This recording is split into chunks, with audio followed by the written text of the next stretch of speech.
As we can see, these protests today are easily the biggest climate change demonstrations in history. As we heard, this movement is calling for a fundamental remaking of how we power our modern world. I'm joined now by our science correspondent, Miles O'Brien. Miles, walk us through some of the practicalities. If these youth activists get their way, they would like us to be, by 2030, 100% green, renewable energy. How tough is that? Well, it's a noble goal, William, but it's a really big stretch to imagine getting there. If you look at the slice of the pie right now that is renewables in the United States, it's about 17%. A little more than 7% of that is hydro dams. There's no new rivers to dam up. A little more than 6% of that is wind. A little more than 1% is solar. In order to get rid of all the fossil fuel production, which is about 63% of the pie by 2050, one of the big things you have to solve is the issue of storage, the intermittency of wind power and solar. When the sun isn't shining, when the wind isn't blowing, you're not generating electricity. We like to have our lights on 24/7, 365. So that's a big issue that needs to be addressed. And it raises questions about where does nuclear power fit in the mix? Today, coincidentally, is a rather remarkable day in American U.S. nuclear history because, as we saw, 3 Mile Island, the infamous plant in Pennsylvania from that accident that happened in 1979, closed up shop today, permanently shuttered.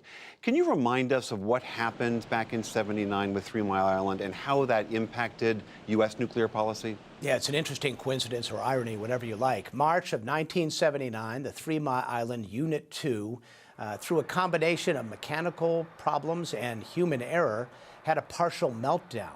In the end, only a small amount of radiation was released. I think the estimate was people within a 10-mile radius received the equivalent of a chest X-ray after it happened.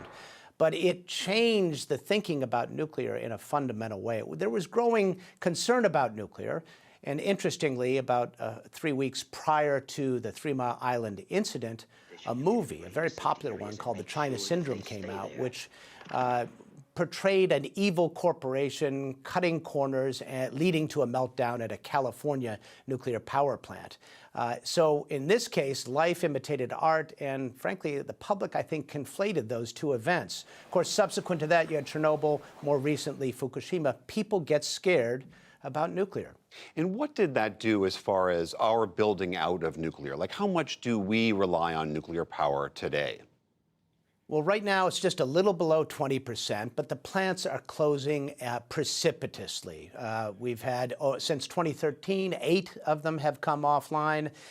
In the next few years, it's projected to be at least another 7. So that 19% piece of the pie that's nuclear is slated to drop to about 12%. Now, of course, what's replacing it? Mostly fracked natural gas, which is on the rise. Renewables are on the rise, too.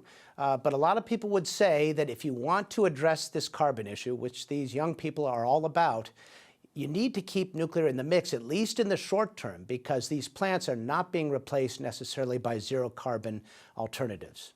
There are other nuclear proponents, Bill Gates among them, who was in D.C. recently lobbying for billions of dollars to be spent on a new generation of these nuclear plants. What happened with that effort? It's not easy. The average age of a nuclear plant is 39 years right now in the United States. The technology has kind of been frozen in time. Bill Gates is investing in a technology called TerraPower, which is sodium-cooled, not water-cooled. It has some inherent safety capabilities. The company wanted to build its first plant in China, but at the first of the year, with the trade war that the Trump administration engaged in with that country, those plans were scuttled. There's one other company, NuScale, that is building these small modular water-cooled reactors, and there's a plant that is in stages of being permitted, which would be built in Idaho. That has some inherent safety features as well. A lot of people would tell you that there is a whole new generation of nuclear out there that has many more safety features in it than the current fleet, and it's time now to put some investment in those. All right, Miles O'Brien, our science correspondent. Thank you very much. You're welcome.